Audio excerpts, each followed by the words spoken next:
sepatu baru gitu, nggak usah. Itu gini aja, kurang dia mau makan siang Bun, makan siang dia kesukaannya suka telur ceplok. Jadi berikan hadiah yang dia suka. Sederhana gitu kan Bun. Atau pas makan kita jamu kayak di restoran, kamu makan ya, nih silakan Bunda udah siapkan. Ada telur mata sapi, ada telur dadar, ada telur bulat, ada telur semur. Gak apa-apa Bu, menunya bahan pokoknya telur juga tapi macam-macam kan. Kata anaknya, Masya Allah ibu juga di restoran, Bunda bisa milih gitu ya. Satu lagi nah, ada apa? Ada telur gulung. Kamu mau apa? Gak apa-apa, dijadikan istimewa Bun. Yang lucunya di anak saya yang umurnya 3,5 tahun itu TK, tapi bukan TK, dia di daycare. Selalu saya itu tanya, walaupun umur 3 tahun saya tanya, ada menu catering di sekolahnya. Dek, mau makan buah apa? Ada buah nangka, semangka, melon, lengkeng, mau apa? Semangka. Oke, snacknya ada roti gulung, ada makaroni, ada stew, ada puding, mau apa? Puding, beli puding. Makannya ada sayur bayam, ada orek tempe, mau apa? Nasi goreng batang bumi. Nasi goreng batang bumi enak, aku habis. Ya Allah, sesederhana itu dia tahu ini nggak bisa masak. Betul Bun, setiap hari cuma telur mata sapi sama nasi goreng. Terus biar dia lebih unik, biar ada kebanggaan pada dirinya kalau menyajikan makanan. Saya beli Bu cetakan. Ada cetakan gambarnya, gitu ya Bu ya. Ada segitiga, ada kartun, karakter. Gitu. Ini kita ceploknya doang Bu. Ternyata sederhana itu anak tuh senang gitu. Nah, walaupun menunya sederhana, hanya telur, ya telurnya dicetak kayak gitu. Ternyata anak senang. Berikan hadiah yang bermakna.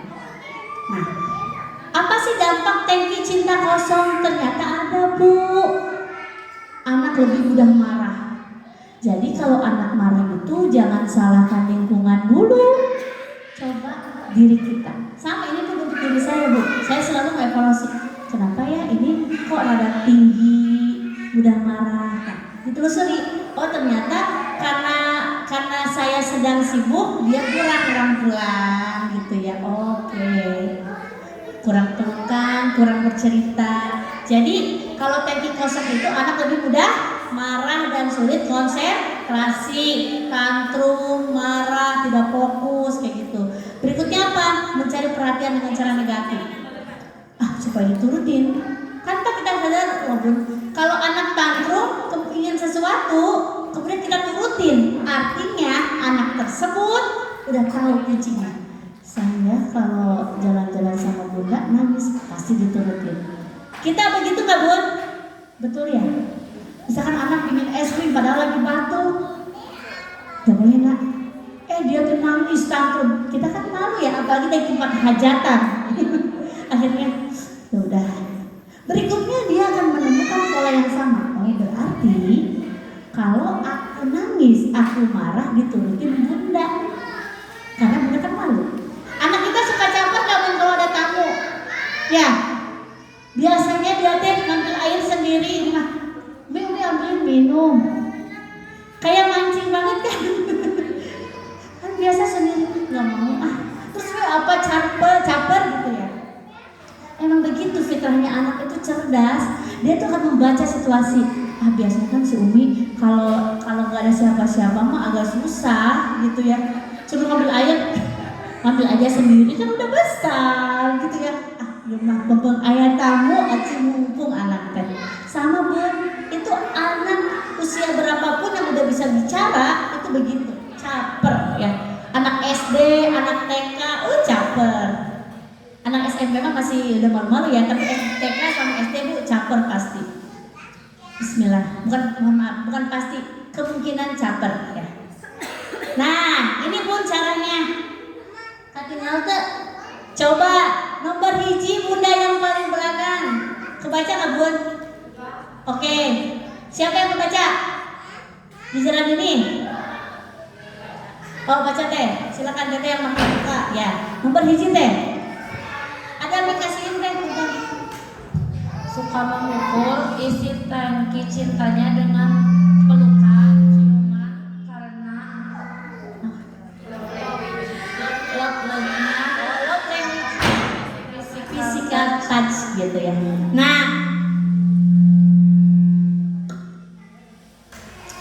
Bu, ternyata bagaimana sih cara mengisi tangki cinta? Tadi kan kita udah bahas ya, bagaimana tangki cinta itu biasanya di hati, terus dampaknya gimana. Sekarang ada Bu tipsnya, bagaimana sih cara mengisi tangki cinta kita.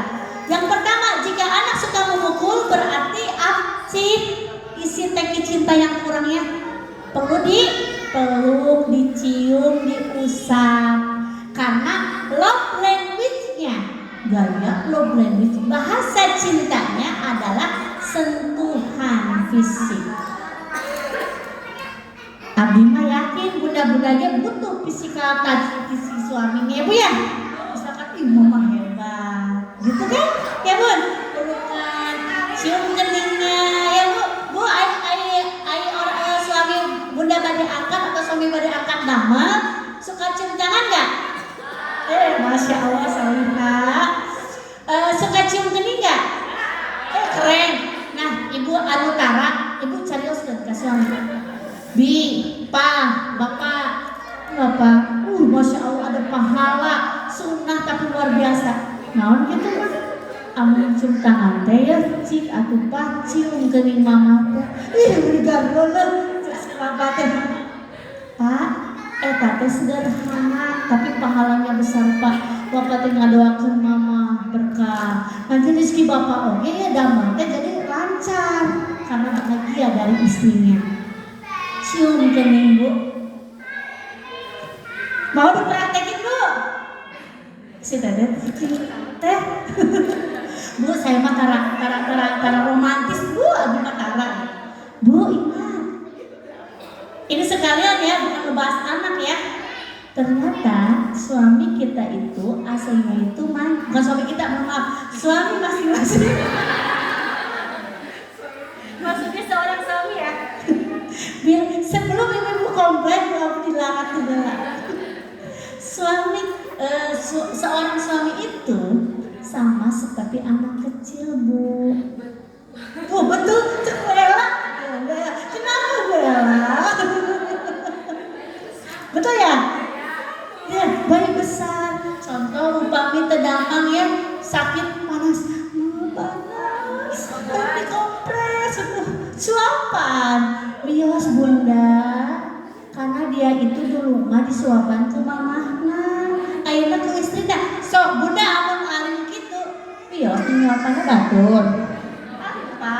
Nah, jadi manja. Terus kalau suami lagi marah Bun, kita mulai balik marah juga. Si bapak tuh pirak gitu, pak kan baik budak teh. Jangan gitu. Kita dekat. Peluk aja. Kalau kira-kira lisan kita jadi malah menyulut emosi, peluk aja. Bapak lagi ada masalah. Duduk dulu. Mau kopi? Siapin kopi. Gitu. Kenapa Bun? Gar geli, cenah geli Bu, kita karena kepituan. Bu, kan memang begitu. Cuman ada laki-laki yang mau mengungkapkan yang tadi ya, love language-nya benar. Contoh Nabu Ella tadi, suaminya berani dan biasa mengungkapkan. Kalau yang tidak Bu, kumaha lamun jadi scroll TikTok, atau punten buka grup alumni, itu mau nggak? Bu, buka grup alumni teh mungkin lagi ini cari tausiah dari temennya. Intinya begitu ya Bu. Jadi kita itu suami juga itu butuh perhatian ya. Oleh karena itu kita tuh jangan sampai menjatuhkan ayahnya di depan anak, gitu ya. Walaupun memang kita lagi berantem ya, sama punya Bu buat teguran buat diri saya ya. Walaupun lagi kesel, ya silakan ya, kaku gitu ya. Tapi yang penting anak jangan melihat, gitu. Jangan melihat bahwa kita sedang tidak baik-baik saja. Itu Bu. Nah itu love language yang pertama ya. Kalau anak yang suka memukul berarti butuh sentuhan. Kalau anak suka memukul gitu teh Bu, kita perangkul aja. Nah, tenang ya. Kenapa? Walaupun masih memukul gitu Kalau laki-laki itu paling paling senang itu ini ya, di pundaknya dilus-lus, punggungnya lus-lus gitu. Anak perempuan tuh nggak apa-apa bu, kita ciumin pipinya, kecup keningnya, ya itu anak perempuan. Untuk SD, TK masih masuk. Kalau anak SMP, SMA berarti caranya juga kita perlakukan dia kayak teman. Kalau anak SMP, SMA, kalau dia lagi nangis, bukan kita ngomelin, kenapa sih kamu nangis? Ujuk-ujuk gitu, nggak sedih. Kenapa teh? Gitu. Biar dia cerita. Biarkan anak-anak remaja, baik laki-laki dan perempuan, itu cinta pertamanya untuk perempuan ibu, anak perempuan itu bapaknya, ayahnya. Kalau laki-laki siapa? Ibunya. Kenapa harus seperti itu? Biar anak-anak kita tidak jatuh ke tingkah laku yang tidak tepat, ke orang yang tidak tepat. Karena bagi dia udah punya apa ya? Punya apa namanya tuh? Apa sih namanya tuh? Kriteria ya, bahwa abi aku mah ketika aku berangkat sekolah dianterin gitu ya, aku sedih dipeluk disayangi. Jadi ketika dia punten sudah menyukai lawan jenis, kalau ada laki-laki yang cuma ngasih bunga, coklat, bilang sayang, lewat, kalah sama abi aku gitu. Kebanyakan anak remaja punten yang jatuh ke dalam laki-laki yang tidak baik, kemudian laki-laki ke dalam perempuan yang tidak baik, itu karena kurang sentuhan dari kita bu. Jadi dia nganggap kayaknya saya nyaman deh di luar, karena saya lebih sayang deh sama orang yang memang memperhatikan saya gitu bu. Kita jangan sampai kalah sama orang-orang di luaran sana yang ingin menghancurkan anak kita, apalagi anak perempuan. Kita jaga, berarti usia yang tepat untuk mencintai, untuk lebih dekat. Ini kisah nyata juga bu, pengalaman saya pas SD kurang deket tuh anak saya dengan abinya gitu. Pas udah mau SMP, nah deket. Jadi sekarang mah nempel terus ke abinya. Kalau pas zaman SD mah, kalau misalkan kalau ada pertandingan tema bu ya, pilih umi atau abinya, pasti uminya. Kalau sekarang mah karena dia udah deket juga dengan abinya, dia di tengah-tengah. Gimana aja, gak apa-apa umi, abi. Jadi dia tuh lebih netral. Berarti rasa cinta terhadap seorang bapak itu udah kuat. Bahkan kemana-mana pingin sama abinya gitu. Kalau dia sakit gitu diantar sama abinya, dikelonin sama abinya, kelonin sini ya, ditemenin, maksudnya seperti itu. Jadi bagi bunda-bunda yang mempunyai anak remaja perempuan, bilang ke suami, Pak, Papa harus dekat sama anak, jangan sampai laki-laki di luar sana itu menghancurkan anak kita. Saya miris bu, itu sekarang tuh anak-anak remaja tuh tidak punya rasa khawatir dan malu ya, dilihat di umum. Dia naik motor kemudian dibonceng, megangnya itu ke bagian paha, ke paha temen laki-lakinya ya. Jadi bukan megang ke tasnya atau ke jaketnya, itu paha, sama seperti kayak suami istri gitu. Terus juga gandengan, rangkulan, sudah tidak malu menunjukkan di medsos, kemudian di depan umum gitu ya. Berarti memang itu akan merusak bu. Jadi sekarang nih tidak akan ada kata terlambat. Silakan bagi bunda-bunda yang punya anak remaja, laki-laki harus dekat sama ibunya. Kalau perempuan berarti sama bapaknya. Kalau masa kecil itu sesuai gender bu, kayak TK sama SD sesuai gender, sesuai kita. Kalau anak kita perempuan ya dekatnya dengan ibunya, supaya anak itu menjadi cerminan sikap ibunya. Kalau udah remaja lawan jenis, berarti kalau anak laki-laki dengan ibunya, bapak dengan anak perempuannya. Yang kedua tadi suka mengejek. Berarti kalau ada anak yang suka mengejek, itu ada isi tangkinya. Isi tangki cintanya harus dengan apa? Pujian. Kenapa dia mengejek? Karena dia dapat pujian dari orang gitu. Kalau dia mengejek terus menggunakan kata-kata yang tidak baik, kita balik dengan puji. Pujiannya juga sederhana, bisa dengan ih kamu hebat, walaupun dia melakukan sederhana. Kalau di rumah misalkan dia makannya habis, ih hebat, ih teteh keren, kayak gitu.